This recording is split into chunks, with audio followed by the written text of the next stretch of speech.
Hey everybody, Jesse from G28 CNC, and in this video I'll be assembling the X-axis on an Ultimate B 1515 from BulkMan 3D.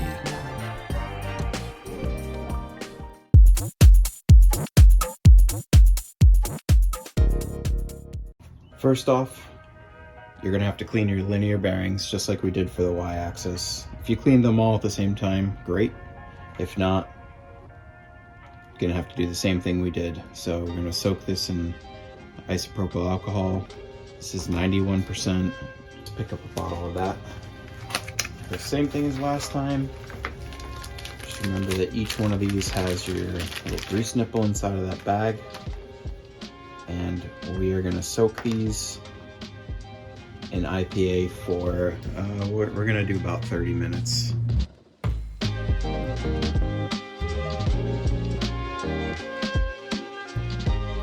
We are going to be putting our M4x14 socket caps in these linear rails, just like we did on the Y-axis. The X-axis uses 2 rails, just for some added rigidity and guidance.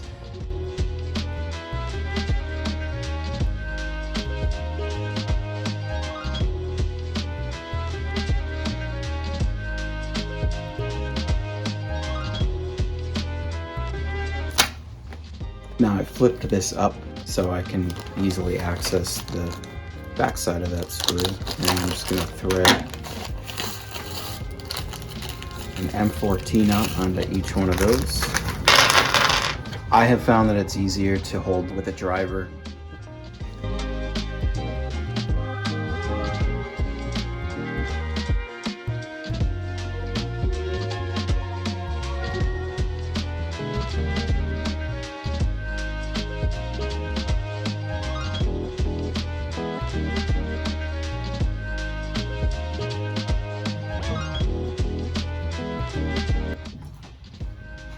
So now, just like we did with the Y-axis, we're just going to guide these in here.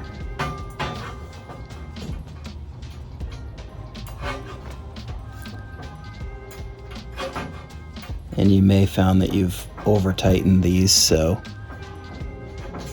loosen up as needed.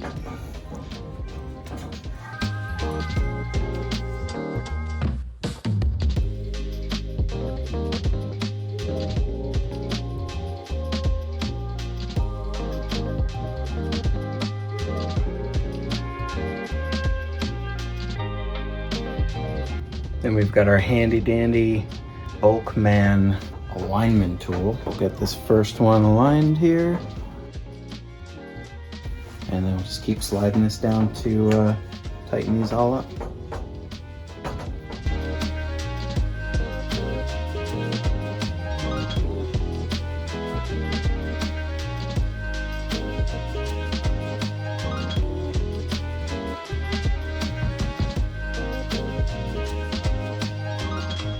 Next, I'm going to be sliding the linear bearings onto the rails. I have taken this little screw out of the front end of that so that I can grease it. So I still have the retainer in. I'm going to kind of line this up, get it into place, and then just slide it off of the retainer and onto the rail. And we're going to grease it up.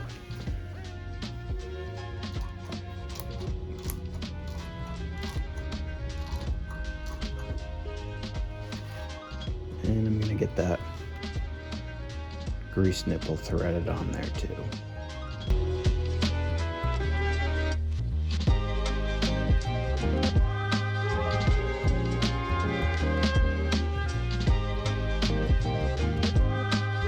I am going to point out that I have not put those green rail covers in here yet because I know what's coming up, and that is putting the X plate on here, and I don't know if I'm gonna have to loosen up one side of this, but I want to just have access to these socket caps in case I need to loosen this. Then we're just repeating the same thing on the left side.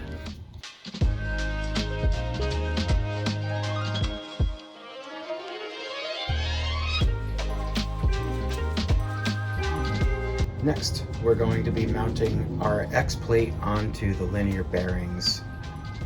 So one thing that I had just noted was I didn't put the green caps in these slots for the socket caps. And that's because I remember when I built my Queen Bee that when you bolt this on, this bottom rail might need to move up or down to get the right spacing so that this doesn't bind up. So I don't know that I'm going to have to do that in this case, but I wanted to just have access to loosen these and retighten them if I needed to.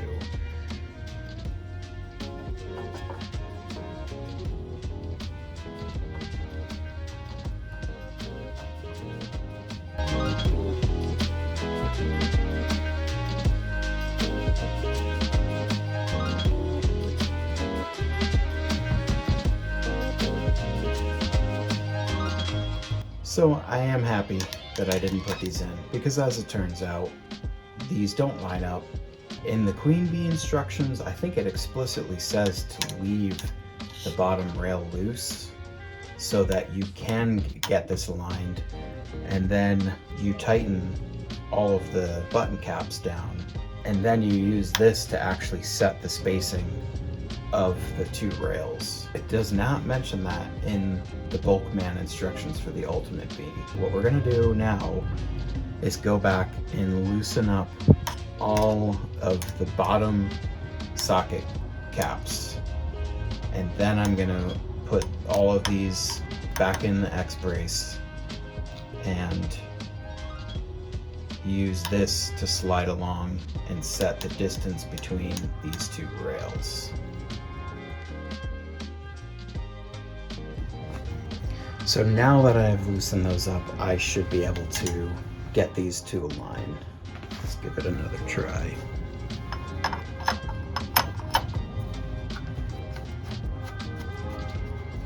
Yeah, totally. Yep. So I'm glad that I remembered that.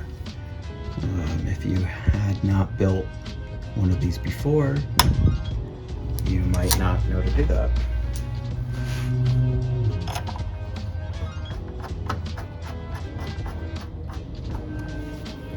Alright, so before I tighten any of these, I'm just going to put them all in, because that's going to get everything lined up for the plate to the bearings to the top rail. And then once we get that all situated, I'm going to go back and tighten the rail itself.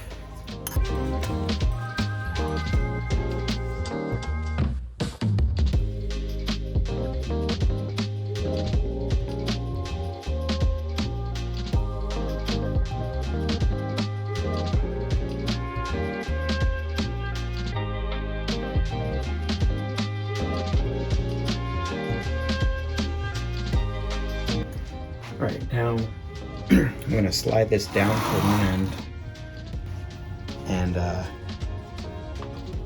don't know if you can see that this rail is loose. I can move it around. So I'm going to tighten the outer two sockets. Then I'm going to move this down, and I'm going to do the next two sockets.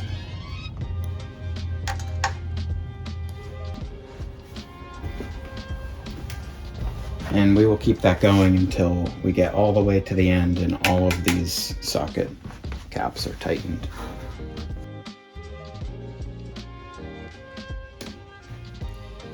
Next, we're going to be putting some more T-nuts into this extrusion.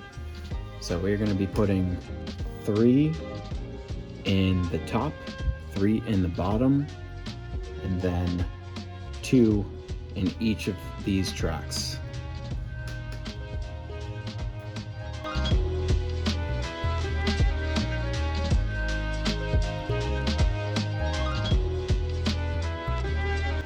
So we have 2, 2, 2, 2, and then 3 and 3. Now we have our 40-40 piece of extrusion, and we are going to be putting 2 M5T nuts on the top channel and also the bottom channel. And then we're going to be doing 5 on this other channel on the top and 5 on the bottom channel.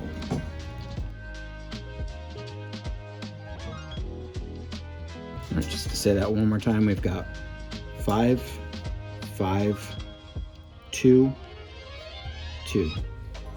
Next, we are going to be mounting up the X-axis to these gantry plates.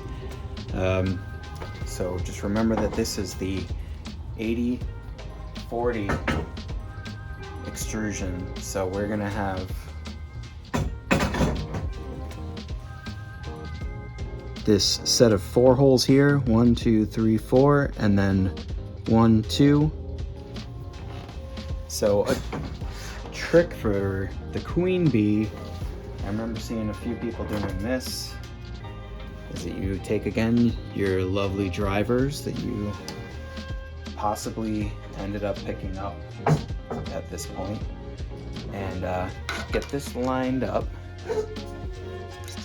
And we are going to use that to keep this in place. Go to the other side, do the same thing. And you're going to need to do like a diagonal bottom hole as well. I'm going to do this side and I'll come back around. It's a little bit difficult to get it lined up at first, but once you get it, it's not bad.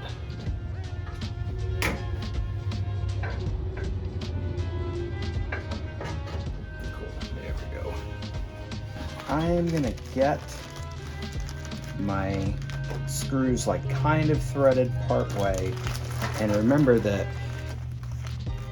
this is the left side of the machine. That is still loosely connected to the base so that we can slide it into place to meet the X extrusion. So I'm just gonna get this like roughly in place. This is M5 by 20.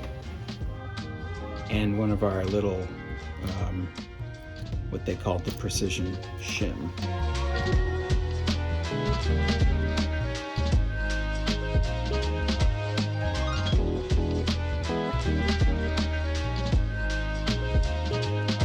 So I've got it so there's, I don't know, maybe a millimeter sticking out past the plate, which is plenty. Just want to get it kind of started. I am going to do the same thing on the other end.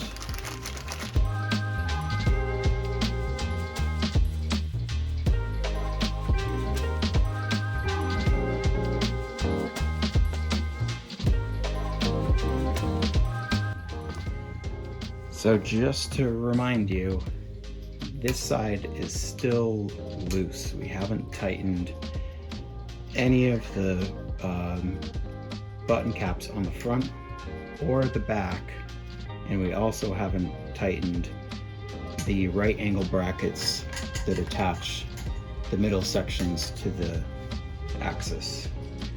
And if I can move this so you can see a little bit better, we've got this gap in here, so kind of no matter what happens when they cut this extrusion to length, there's a little bit of tolerance in there.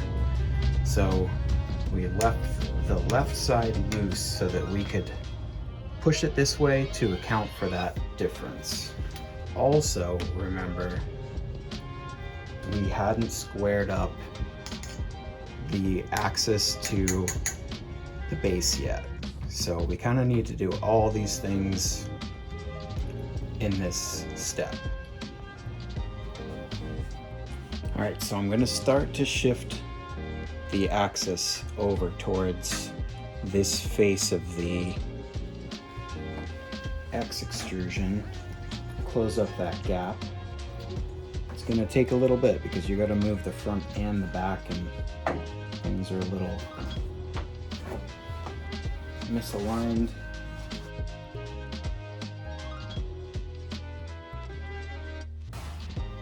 So now I am going to tighten the screws that attach through the plate into this C extrusion. That should hopefully further close up the gap here. Alright, so that gap looks good here. Now I also need to square this. So now this is all set up here. I'm going to square this front part to the base.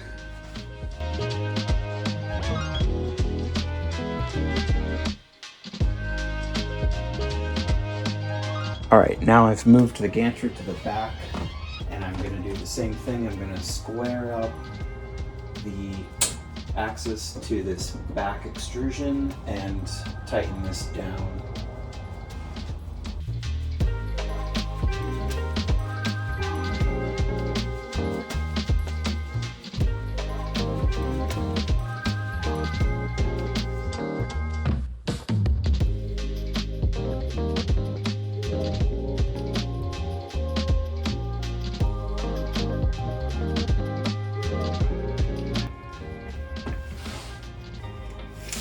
And I'm just going to double check that the width is the same the whole way across. 58 and 1/16.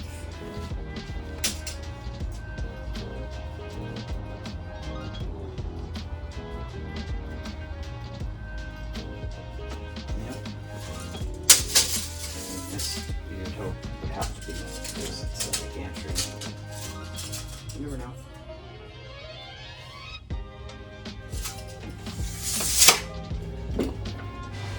Alright, now I'm just going to tighten up these angle brackets that are underneath. Alright, so once again, we are going to be using our M5x20s and our precision shim to attach our 40/40 extrusion. This is going to go right behind and centered to the C extrusion.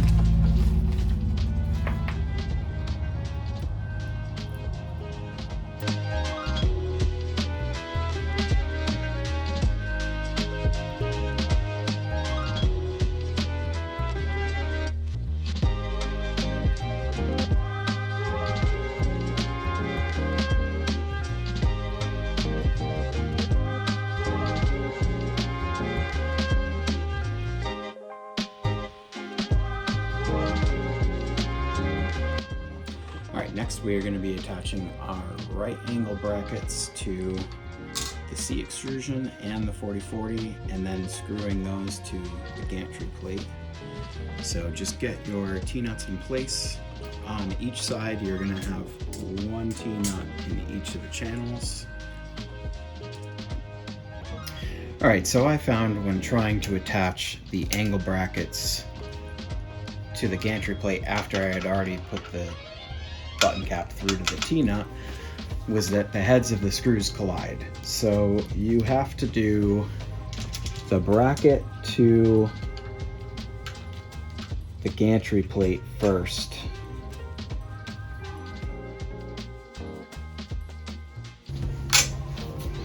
Then slide your T-nut into place.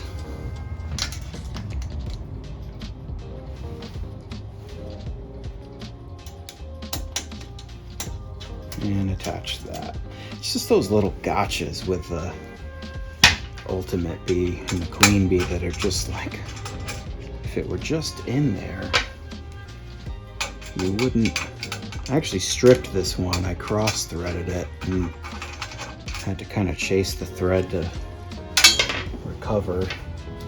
So hopefully my tip will help you not do that, because I hate stripping things.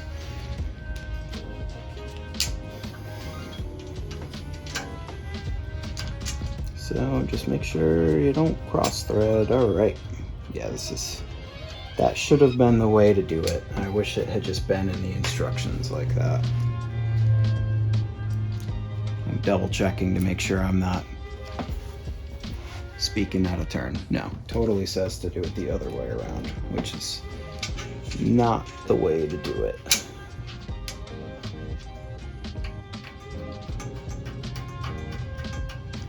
Yep, all right, that was a lot easier.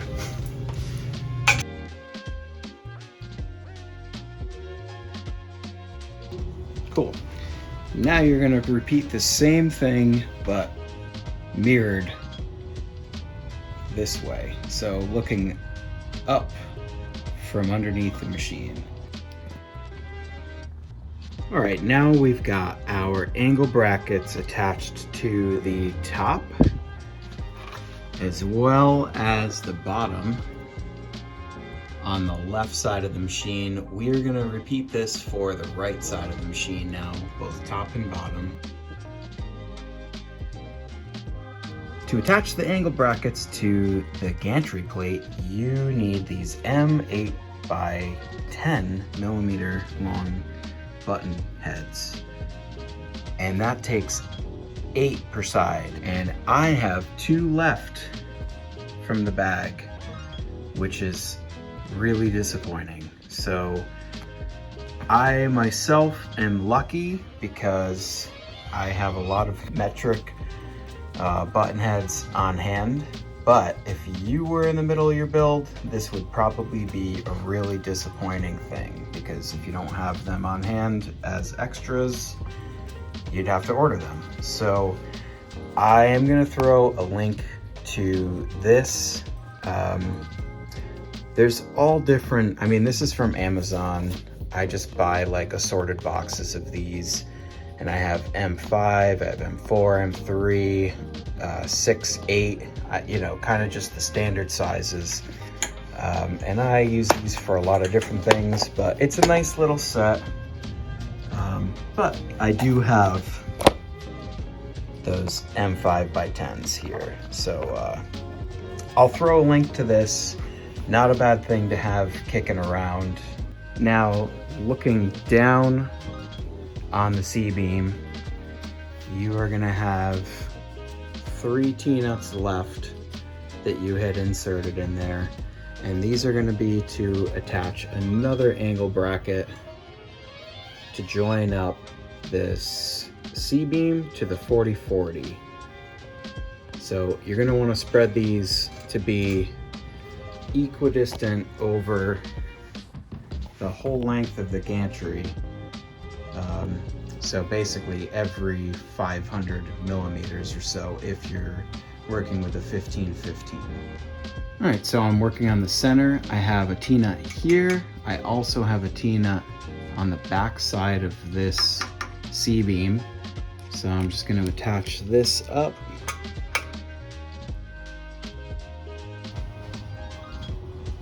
I'm gonna move down to the next one.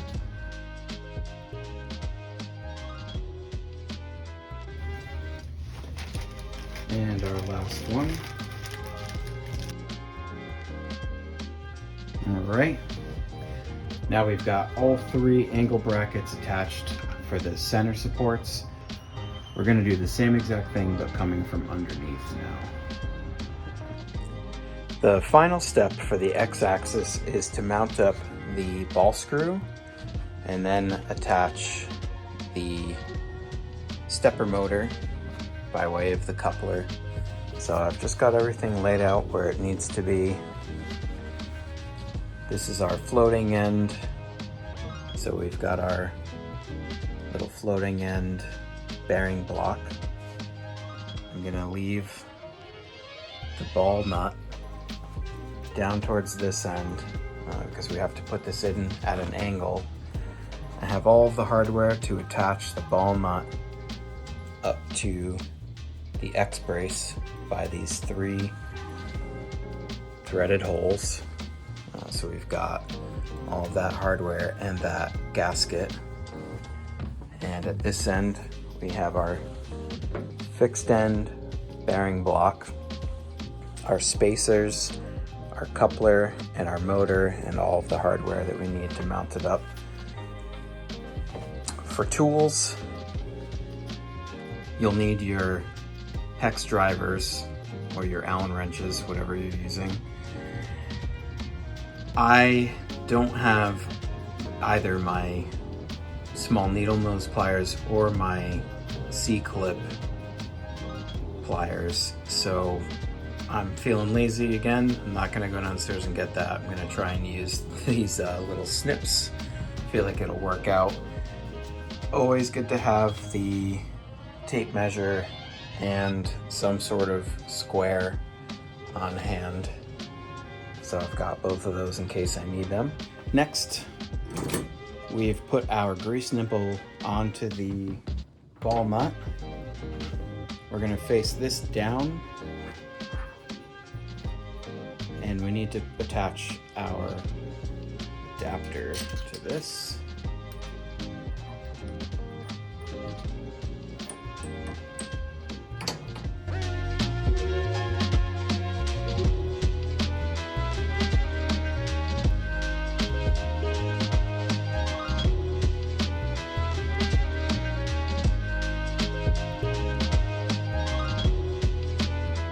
Once this is in place, you're not going to be able to tighten up these top screws. So I'm just going to kind of go for it now. I don't know how you would get in there, even with these long-handled drivers, to do that. So we have the adapter attached to the ball nut. Now we're going to put this in place. All right, so we'll lift this up in here. We're gonna kind of feed this behind the X brace and back. Now to attach the adapter to this X plate here, I'm gonna kind of move it into place. Don't forget your little spacer.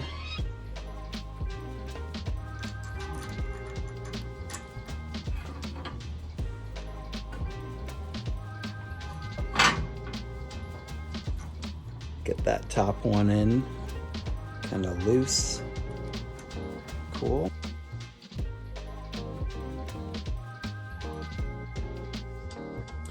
Next, we're doing the floating end.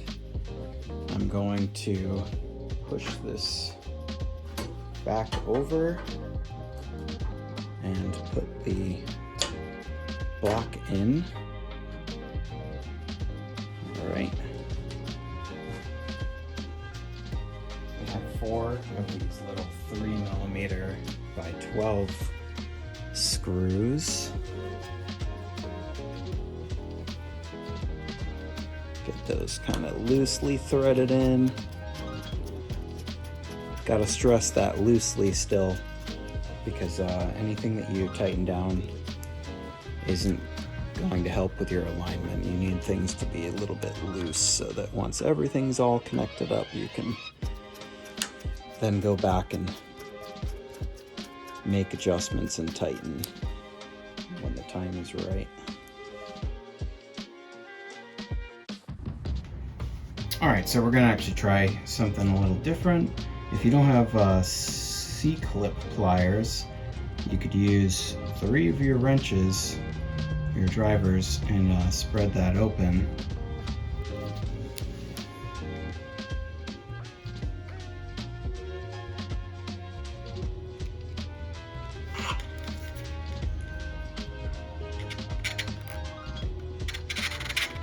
Did it work? Oh yeah. That's great. That's funny. I'm a funny guy. Alright, so leave this loose.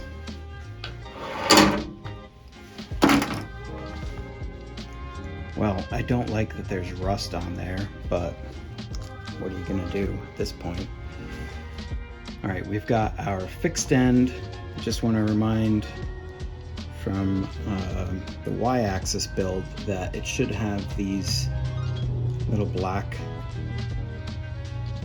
I don't know, call it a bushing or spacer inside of that. But they come out pretty easily, so just make sure you didn't lose them. This is gonna go in over that ball screw. All right. And we've got our ball screw nut. With the X plate all the way at the right hand side of the machine, I'm now going to tighten up this ball nut adapter. Now with the X plate on the left hand side of the machine, you can tighten down your fixed bearing block.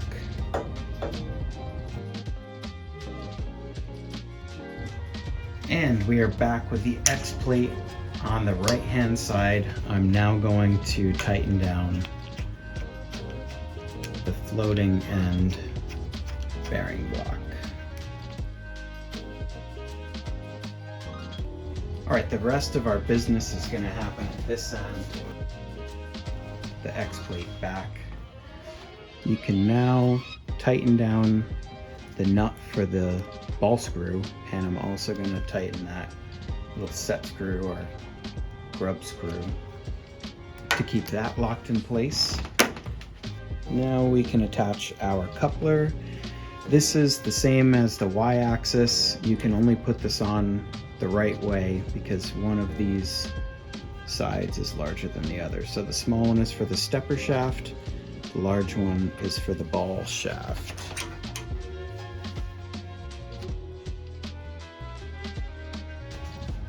I'm going to drop those.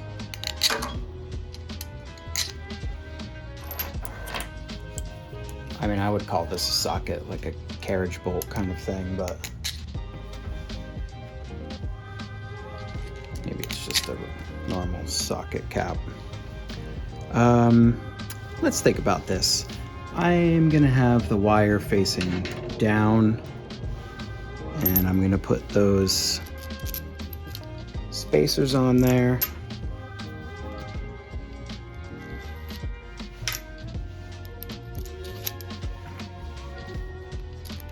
Great. We're gonna get this lined up, and I'm gonna put that shaft into the coupler while I'm also lining up these holes. I hope I grabbed the right one. No, I didn't, but I think it's within my reach while I'm holding this up.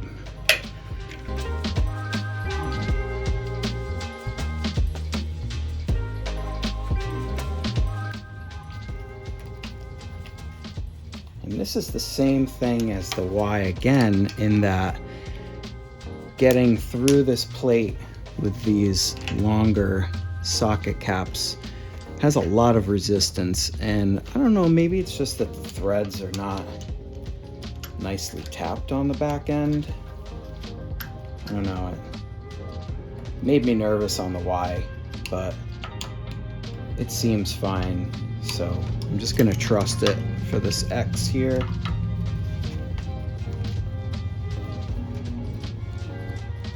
Yeah, there's quite a bit of resistance. I have to switch to a traditional Allen wrench for this.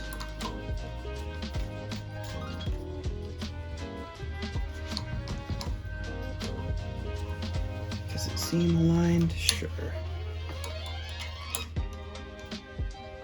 Yeah, if you have grease on your fingers still from any of the other steps, it's a little hard to grab that extended driver. And these have a lot of resistance on it, so no problem. All right, that seems cool. Last thing to do here is tighten that coupler. This one you do want to be pretty tight because this is the direct drive to your whole X axis.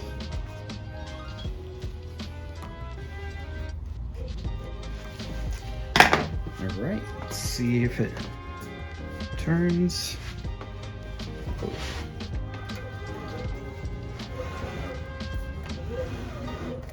All right, and the last thing to do would be to grease up your ball nut. So I'm just gonna You'll know you're good when the grease comes out of the bearing, and I had already put some in here, so as you can see, we're good.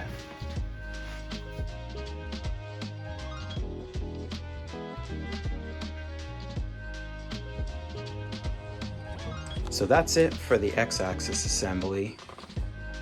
We mounted up the extrusion, attached our X plate, put in the ball screw and ball nut, and attached our motor.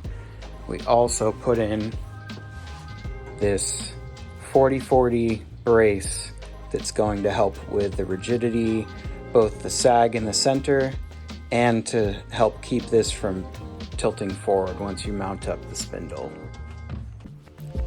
Thanks for watching. Don't forget to like and subscribe for more videos like this, and also grab those notifications so you can catch the next video where I'll be assembling the Z-axis on the Ultimate B 1515.